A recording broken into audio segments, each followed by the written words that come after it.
Okay, today we are going to discuss the Veritas #1 plane, bench plane.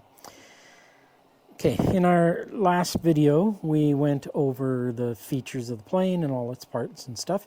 So this time I promised I would do some demos and I would talk about why I think that this is a useful plane.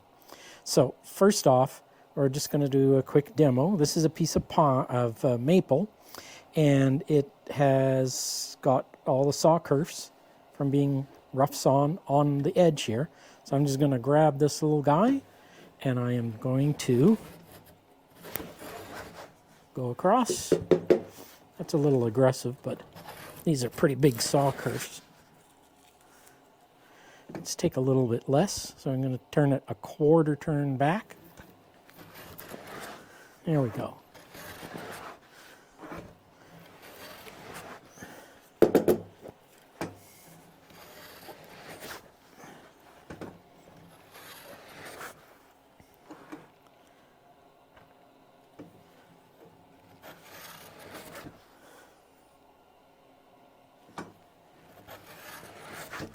Okay, now we're getting through most of it. We're down to working on these high spots now.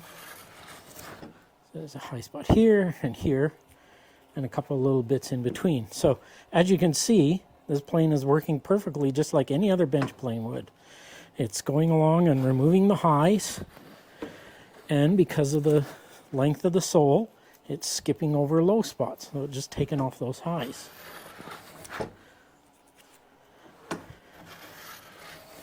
And as you can see, when it gets to a larger high place, it takes off a nice, thin little shaving. Let's see how thin that is.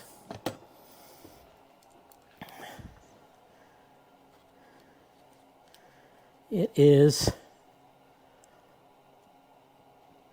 0.01, so it's 10 1/1000ths of an inch, roughly. I know I can take thinner than that, but I do want to get it there sometime today. Okay, so that's the plane for working on a flat surface.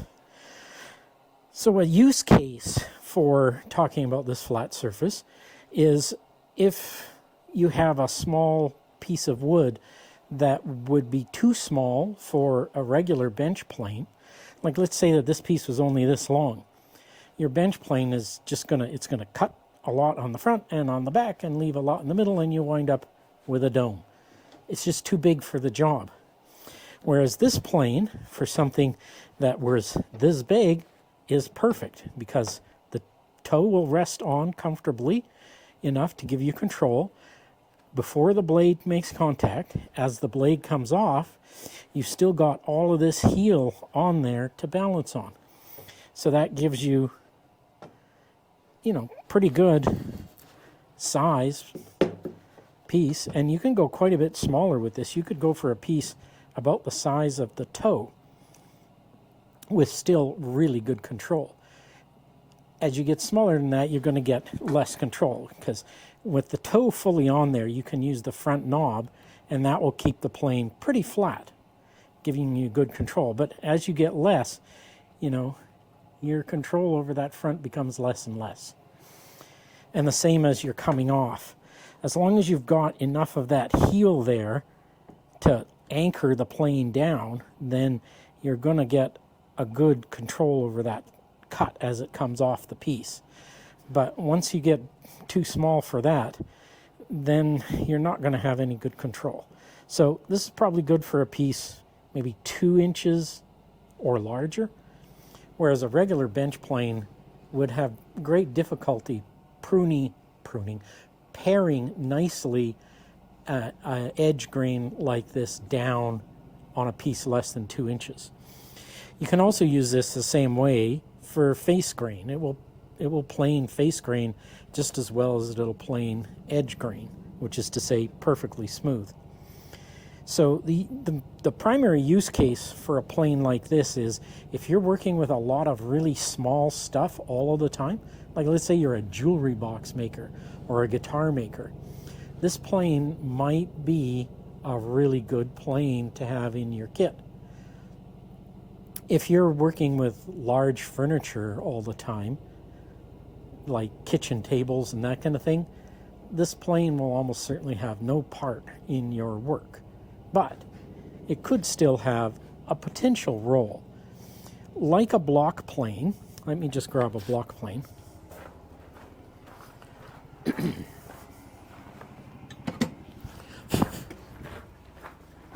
Okay. There is Veritas's block plane compared to the number one plane. They're kind of a lot the same size. So anything that you would use a block plane for, you can use this number one plane for. This block plane weighs considerably more than this number one plane. So the number one plane is a lighter weight plane. And as you can see, the blade is narrower as well. So it's even more useful for smaller stuff than a block plane. So and the places where you would want good control if you're using a block plane or a number one plane is if you are putting a bevel on an edge. Now, if you're doing a 45 degree and you're doing a lot of those, maybe you should get a 45 degree plane. But if you're just doing a few chamfers and you want them pretty good to 45 degrees, normally you would probably just grab a block plane, put it on there roughly at 45 degrees, and go over it several times using your fingers to keep your 45 degree until you had as big a 45 degree bevel on there as you wanted. With the bench plane design, you have more control over the plane because you've got a handle, you've got a tote, and you've got a forward tote. You can have more control. You can put these two fingers underneath the body of the plane and these two fingers around the forward tote. That can lock in your 45 degree, and you use your fingers as the top guide. And this all gives you more control and more subtle control than the block plane. I mean, it does the same job. You're going to get the same edge shavings. You're going to wind up with the same 45 degree chamfer. But you might just find that the number one plane is a little easier to control than most block planes, just because it has purpose-built grips in it. So I think that is really the big use case for the number one, is that you have a rear tote and a forward tote, giving you extra control over the plane.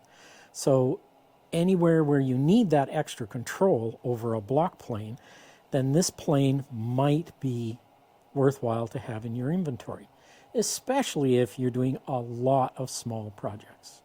Okay, so in summary, I think that the use case for the number one plane is really down to the totes. The front tote and the rear tote. They give you extra control over the working of the plane. Over a block plane, and the smallness of the sole gives you better control on a small piece than would a larger plane. So I think that's the primary use case for a plane like this. And I think that it is very useful for that. Since I've gotten this little one, I've used it quite a bit for smaller stuff. It's just quick, handy, light, and very accurate. I quite like it. Anyway, thank you for tuning in. Hopefully that helped you some. Until next time.